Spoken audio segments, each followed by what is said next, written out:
ក៏ហ្នឹងគេហៅជាវជឺហើយភាសាអង់គ្លេសគេប្រើពាក្យថា dumplings បានន័យថានំម្សៅខ្ចប់យើងត្រូវនឹងពាក្យថានំប៉ាវឬគាវហើយយើងហៅថាគាវអញ្ចឹងទៅឲ្យស្រួលស្ដាប់ណាសារវាតូចបាទ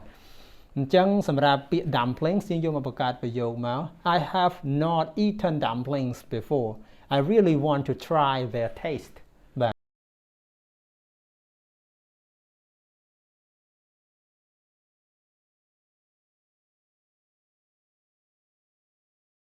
Hello and welcome to Language Club បាទសូមគោរពជំរាបសួរបងប្អូនអ្នកសិក្សាភាសាអង់គ្លេសជាមួយនឹង Language Club ទាំងអស់គ្នាបាទ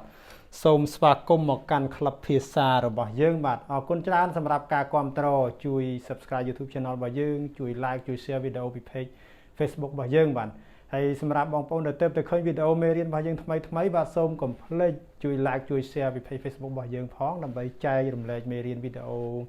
ចំណេះដឹងភាសាអង់គ្លេសនេះដល់អ្នកដែលអត់ទាន់បានឃើញដូចយើងទៅឃើញដំបូងដែរបាទហើយបងប្អូនដែលឃើញនៅក្នុង YouTube Channel របស់យើងបាទសូមកុំភ្លេចជួយចុច Subscribe ម្នាក់មួយផងដើម្បីបានឃើញវីដេអូមេរៀនរបស់យើងថ្មីបន្តទៀតក៏ដូចជាគាំទ្រដល់ក្រុមអ្នកផលិតរបស់យើងផងដែរបាទអូខេពី Club ភាសាថ្ងៃនេះយើងចូលទៅសិក្សាអំពីប្រពៃណីដែលភាសាអង់គ្លេសហៅថា traditions បាទឬក៏ traditional study យើងសិក្សាអំពីប្រពៃណីហើយព្រឹត្តិការណ៍ដែលកំពុងតែគួរឲ្យចាប់អារម្មណ៍នៅក្នុងប្រពៃណីប្រទេសខ្មែរក៏ដូចជានៅទូទាំងពិភពលោកផងដែរគឺព្រឹត្តិការណ៍មួយនេះបាទចូលឆ្នាំចិនភាសាអង់គ្លេសគេហៅថា Chinese New Year អញ្ចឹង things to know អ្វីដែលយើងត្រូវដឹងនឹងមានអីខ្លះភាសាចិនគេមានដែរធម្មតាគេច្រើននិយាយថា Xinian Kuai បានន័យថាសួស្តីឆ្នាំថ្មីឬក៏រីករាយឆ្នាំថ្មីមួយនេះគឺ Xinian Hao បានន័យថារីករាយឆ្នាំថ្មីឬសួស្តីឆ្នាំថ្មីដូចគ្នាពីរឃ្លាហ្នឹងគឺជាឃ្លាដែលគេនិយមប្រើហើយយើងរៀនអង់គ្លេសទេក៏ប៉ុន្តែដោយសារតែវាជាប់តាក់ទងនឹងប្រពៃណីគេហើយក៏យើងចេះខ្លះទៅបាទ Xinian Kuai ហើយនិង Xinian Hao បើយើងចង់ខ្លី Xinian Hao បានចូលឆ្នាំថ្មីសួស្តីឆ្នាំថ្មីហ្នឹងបាទអូខេអញ្ចឹងថ្ងៃនេះខ្ញុំមានឃ្លាប្រយោគប្រហែលជា12ឃ្លាដែលសំខាន់សម្រាប់ចូលឆ្នាំចិនយើងរៀនជាភាសាចិនផងជាភាសាអង់គ្លេសខ្ញុំមិនចេះភាសាចិនអីច្រើនទេក៏ប៉ុន្តែធ្លាប់រៀនបានខ្លះក៏យកមកចែករំលែកជាមួយបងប្អូនទៅហើយបងប្អូនណាដែលចូលចិត្តរៀនអង់គ្លេសក៏រៀនតែអង់គ្លេសទៅហើយបើចូលចិត្តរៀនទាំងចិនក៏រៀនទាំងចិនទៅគ្រាន់តែអានមិនចាំបាច់រៀនសរសេរក៏បានព្រោះរៀនសរសេររៀងពិបាកតែភាសាចិនបាទអូខេទី1គឺចូលឆ្នាំច័ន្ទគតិភាសាចិនហ្នឹងគឺចូលឆ្នាំគេជាចូលឆ្នាំច័ន្ទគតិដែលអង់គ្លេសយើងហៅថា Lunar New Year Lunar ហ្នឹងច័ន្ទគតិហើយដល់ពេលភាសាចិនគេថា Nongli Xinian អានេះជាសម្លេងអានហើយនេះជាអក្សរចិន Nongli Xinian មកទូអានមួយម៉ាត់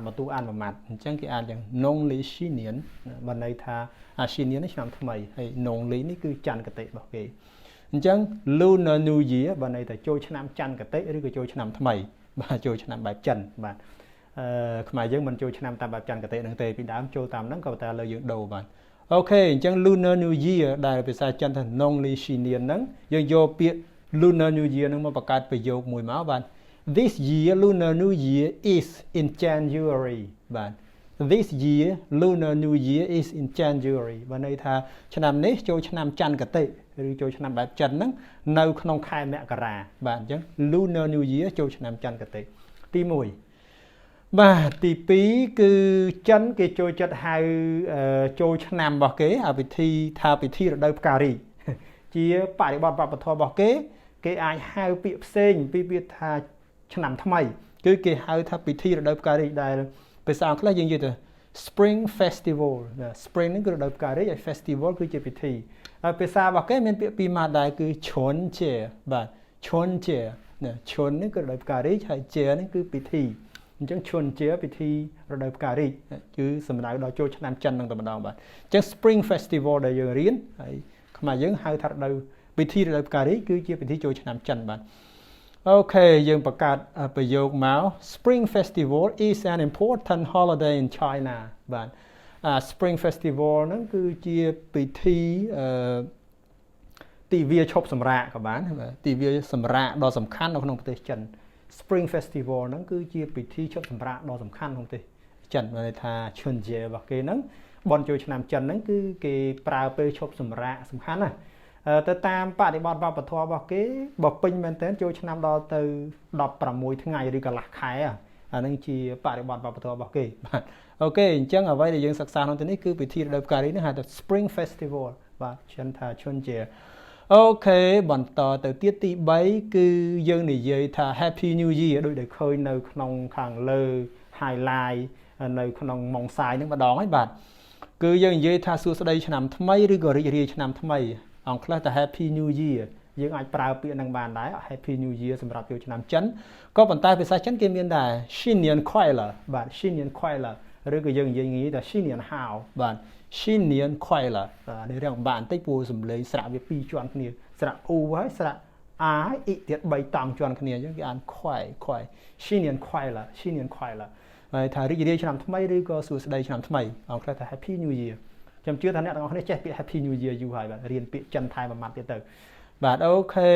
បង្កើតប្រយោគមក Wish you a happy new year សូមជូនពរអ្នករីករាយឆ្នាំថ្មីបើយើងចង់ជូនពរគេយើងនិយាយអញ្ចឹងទៅwish you a happy new year ណាសូមជូនពរអ្នកឲ្យមានសេចក្តីសេរីសួស្តីឆ្នាំថ្មីឬថារីករាយខ្លាំងឆ្នាំថ្មីនេះបាទ Happy New Year អូខេបន្តទៅទៀតពាក្យនេះគឺសាមញ្ញណាស់នៅក្នុងភាសាចិនបាទគឺគងស៊ីហ្វាឆាយបាទគងស៊ីហ្វាឆាយនេះគឺយើងឮញឹកញាប់គងស៊ីហ្វាឆាយនេះមានន័យថាម៉េចទៅភាសាខ្មែរយើងច្រើននិយាយជូនពរគ្នារស់ស៊ីមានបានន័យថាមានលុយមានទ្រព្យសម្បត្តិហូរចូលអញ្ចឹងទៅភាសាអង់គ្លេស wish you wealth wish you wealth ន័យថា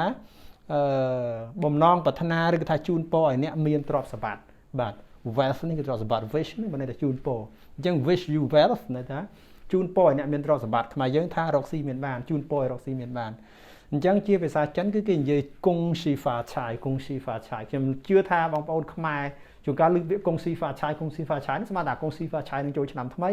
តាមពិតគងស៊ីហ្វាឆាយហ្នឹងគឺមានន័យថាជូនពរឲ្យរកស៊ីមានបានបាទអូខេអញ្ចឹង wish you wealth យើងយកបង្កើតជាប្រយោគភាសាអង់គ្លេសមកបាទហ្នឹងប្រើបាទ the most common used New Year's phrase is គងស៊ីហ្វាឆាយអានឹងចេញ clear ចិនមែនឃ្លាចូលឆ្នាំថ្មីដែលប្រើទូទៅបំផុតនោះគឺគងស៊ីហ្វាឆាយមានន័យថារកស៊ីមានបានឬក៏ថាបើយើងចង់ប្រើនេះមិនចង់ដាក់ចិនទេ wish you wealth មកន័យថា the most commonly used New Year's phrase is wish you wealth មានជូនពរឲ្យអ្នកមានទ្រព្យសម្បត្តិដែលភាសាចិនគេថាគងស៊ីហ្វាឆាយបាទអូខេអញ្ចឹងនេះគឺជាឃ្លាទី4ចូលឃ្លាទី5បាទឃ្លាទី5នេះជាបរិបទវប្បធម៌របស់គេបាទត្រឡប់ទៅស្រុកកំណើតមាន return to homeland ឬក៏ hometown return to hometown មានន័យថាត្រឡប់ទៅស្រុកកំណើត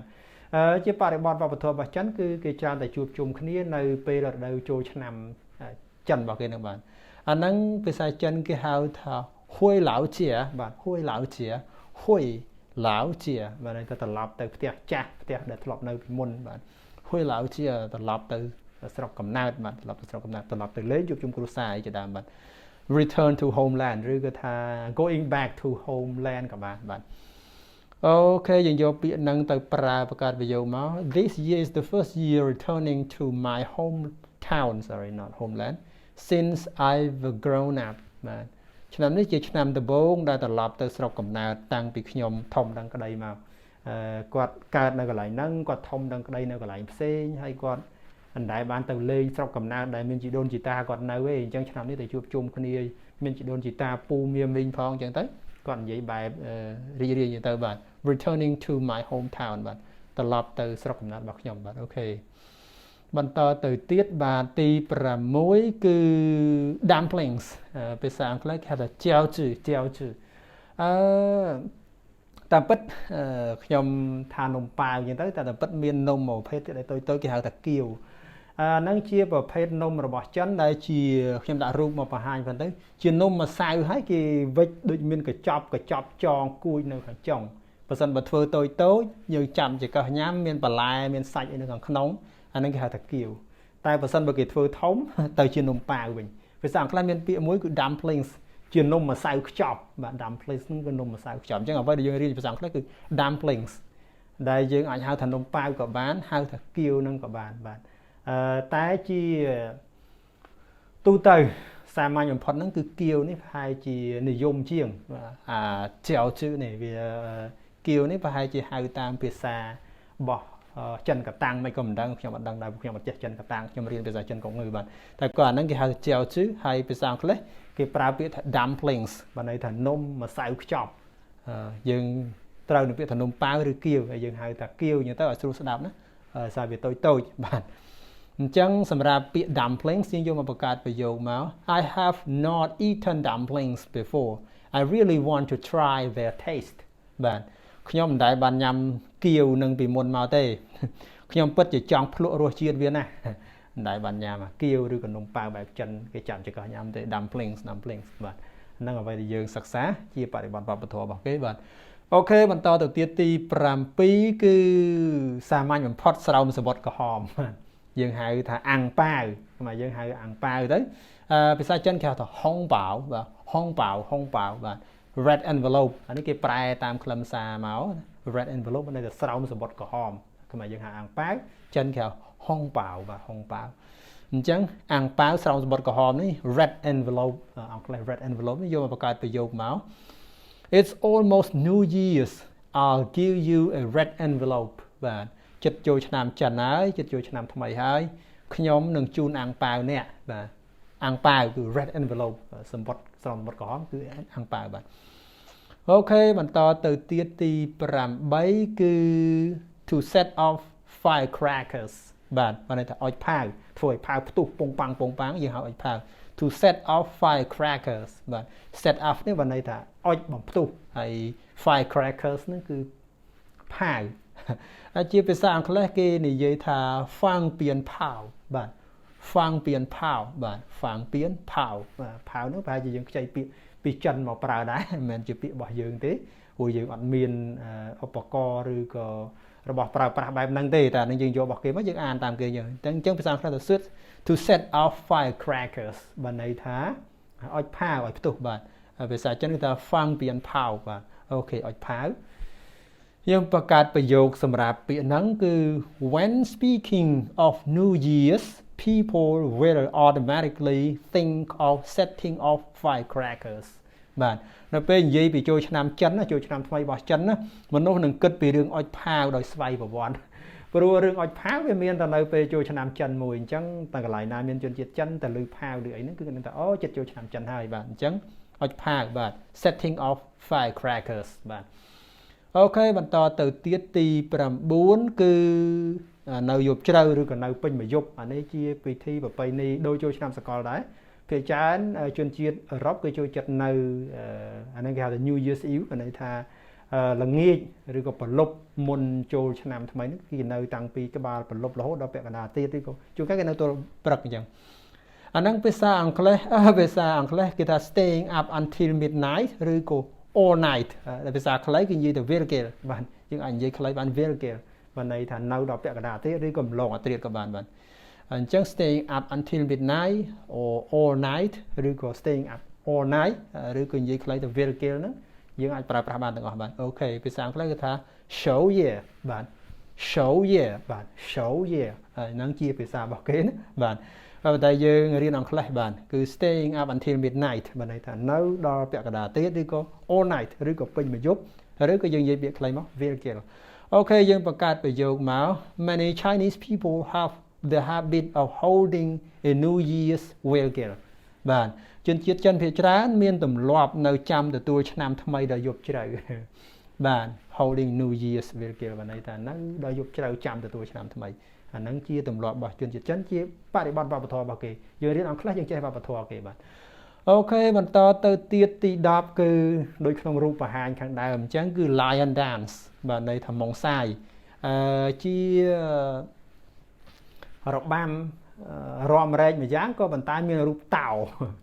ជួនកាលគេដាក់រូបនាគក៏បានក៏ប៉ុន្តែជាទូទៅគឺរូបតោគេហៅ lion dance បាទនៅភាសាអង់គ្លេសគេថា wushu បាទ wushu នៅភាសាចិនភាសាអង់គ្លេសថា lion dance ភាសាចិនគឺ wushu ហើយខ្មែរយើងហៅម៉ុងសាយប្រហែលជាហៅតាមចិនដែរក៏ប៉ុន្តែមិនមែនចិនកងឿចង់ចិនកតាំងទេបាទអញ្ចឹង lion dance យើងយកពាក្យ lion dance មកបង្កើតប្រយោគមក lion dancing is naturally the New Year's most adored performance and activity បាទរបាំម៉ុងសាយគឺជាការសម្ដែងឬជាសកម្មភាពដែលគេចូលចិត្តបំផុត នៃបនចូលឆ្នាំបែបធម្មជាតិរបស់ចិនគឺมันអាចឡងម៉ងសាយនឹងបានទេ lion dance ឬក៏ lion dancing ហ្នឹងអត់អាចឡងវាបានទេអញ្ចឹងត្រូវតែមានអាហ្នឹងគេគិតថាការរាំរបាំតោរបាំម៉ងសាយហ្នឹងគឺដើម្បីសេរីសួស្តីទៅរាំនៅផ្ទះណាឲ្យផាវអីប្រងព្រាតនៅកន្លែងហ្នឹងអញ្ចឹងទៅអាហ្នឹងយើងតែឃើញនៅពេលចូលឆ្នាំចិនបាទអូខេបន្តទៅទៀតទី11គឺបាយនៀនបាទបាយនៀនហ្នឹងគឺលក្ខណៈថាដូចជាសុភ័ក្រថ្វាយបង្គំសុំសេរីសួស្តីពីឆ្នាំថ្មីអញ្ចឹងក៏ប៉ុន្តែនៃបើគេគឺ to say happy new year បើន័យថានិយាយពាក្យថាសួស្តីឆ្នាំថ្មីទៅកាន់ណាផ្សេងបាទ to make a new year call គឺថានិយាយអំពីពាក្យដែលត្រូវហៅរឬក៏ថាត្រូវពីនាយនៅពេលចូលឆ្នាំថ្មីហ្នឹងខ្មែរយើងនិយាយធម្មតាជូនពរឆ្នាំថ្មីពាក្យបាយនៀនហ្នឹងគឺជូនពរឆ្នាំថ្មីបាយនៀនយើងខ្មែរយើងចូលចិត្តនិយាយពាក្យបាយហ្នឹងបាទន័យថាទៅបាយនេះទៅបាយនោះតាមពិតគឺទៅប្រសិទ្ធពរឆ្នាំថ្មីដល់គេហ្នឹងហើយអញ្ចឹងអាហ្នឹងគេហៅថា to say happy new year ឬក៏ make a new year call ឬក៏ wish a new year happy new year អញ្ចឹងទៅបាទអូខេជូនពរឆ្នាំថ្មីអូខេនេះគេធ្វើនៅពេលណា at dawn we should leave to wish others a happy new year បាទនៅពេលព្រឹកព្រលឹមថ្ងៃតរះហ្នឹងយើងគួរតែចេញទៅជូនពរឆ្នាំថ្មីដល់អ្នកដទៃបាទ wish others a happy new year អញ្ចឹងបាយនៀនហ្នឹងគឺទៅជូនពរឆ្នាំថ្មីដល់គេគួរតែចេញពីព្រលឹមទៅជូនពរគេអញ្ចឹងទៅបាទអូខេបន្តទៀតបាទចុងក្រោយគេគឺ Chinese zodiac មានន័យថាផ្កាយរាសីចក្រចិនអានេះគឺជាក្បួនហោរាសាស្ត្រដែលមានក្បួនប្រចាំឆ្នាំទាំង12ដូចខ្មែរយើងដែរខ្មែរយើងប្រហែលជាយកលំនាំតាមចិនក៏មិនដឹងព្រោះខ្ញុំអត់ដឹងពីបរិបទវប្បធម៌កន្លែងហ្នឹងដែរតែប្រហែលដល់ចិនគឺយើងយកពីចិនហ្នឹងហើយសៀមក៏យកបន្តពីចិនឬយកបន្តពីយើងខ្ញុំអត់ដឹងដែរបាទអាហ្នឹងភាសាចិនគេហៅថាシェンシャオបាទシェンシャオបាទシェンシャオហ្នឹងគឺ Chinese zodiac បាទតែផ្កាយរាសីចក្រដែលវាមានឆ្នាំទាំង12ឆ្នាំជូតឆ្លូវខែថោះរហូតដល់ឆ្នាំកុរចុងក្រោយគេដោយមានតំណាងសត្វទាំង12អញ្ចឹងទៅបាទហើយឈ្មោះគឺហៅបើសិនបើជាភាសាអង់គ្លេសគឺគេដាក់ឈ្មោះតាមសត្វទាំង12ហ្នឹង The Year of Rat ឆ្នាំសត្វកណ្ដុរប្រែងធំហ្នឹង The Year of Ox ឆ្នាំគោគឺឆ្នាំឆ្លូវអញ្ចឹងទៅបាទហើយភាសាចិនក៏គេមានឈ្មោះរបស់គេឈ្មោះសត្វទាំងអស់ហ្នឹងដែរបាទអញ្ចឹងសម្រាប់ផ្កាយរាសីចក្រហ្នឹងដែលយើងហៅថា Chinese zodiac ហ្នឹងគឺជារឿងសំខាន់មួយនៅក្នុងរង្វង់នៃការវិលជុំរបស់ឆ្នាំទាំង12ក្នុងភាសាចិនក្នុងវប្បធម៌ចិនមកដែរបាទអូខេអញ្ចឹងយើងមកឧទាហរណ៍មកចុងក្រោយហ្នឹង The 12 zodiac signs are a part of China's culture and tradition បើដែលសញ្ញារាសីចក្រទាំង12គឺជាផ្នែកមួយនៃវប្បធម៌និងប្រពៃណីចិនបាទអញ្ចឹងពាក្យយើងរៀនគឺ zodiac Chinese zodiac ឥឡូវនេះដាក់12 zodiac ឬ12 Chinese zodiac បាទរាសីចក្រទាំង12បាទអូខេទាំងអស់នេះគឺជាអ្វីដែលខ្ញុំចង់ចែករំលែកមុនពេលចូលឆ្នាំចិនខ្ញុំសង្ឃឹមថាអ្នកទាំងអស់គ្នាបានរៀនអំពីបរិបទវប្បធម៌របស់ចិនបានរៀនភាសាអង់គ្លេសតាក់ទងទៅនឹងបរិបទវប្បធម៌របស់ចិនក៏ដូចជាបានរៀនភាសាចិនបន្ថែមពាក្យចិនមកពាក្យពីរពាក្យ12ពាក្យសម្រាប់ពិធីចូលឆ្នាំចិនដែរហើយជាពិសេសគឺកុងស៊ីហ្វាឆាយទាំងអស់គ្នាបាទជូនពររស់ស៊ីមានបានទាំងគ្នាចិនគេស្វាគមន៍កុងស៊ីហ្វាឆាយកុងស៊ីទៅអបអសាតូកុងស៊ីហ្វាឆាយអបអសាតូចូលឆ្នាំថ្មីរស់ស៊ីមានបានបាទអូខេអរគុណចានជូនពរឆ្នាំថ្មីចិនទាំងអស់គ្នាបាទកុងស៊ីហ្វាឆាយអរគុណសម្រាប់ការតាមដានសិក្សាភាសាអង់គ្លេសមួយក្លឹបភាសាជារៀងរហូតមកបាទជាពិសេសគឺអរគុណសម្រាប់ការតាមដានសិក្សាវីដេអូមេរៀនមួយនេះតាំងពីដើមដល់ចប់ផងដែរបាទសូមគោរពលាបាទ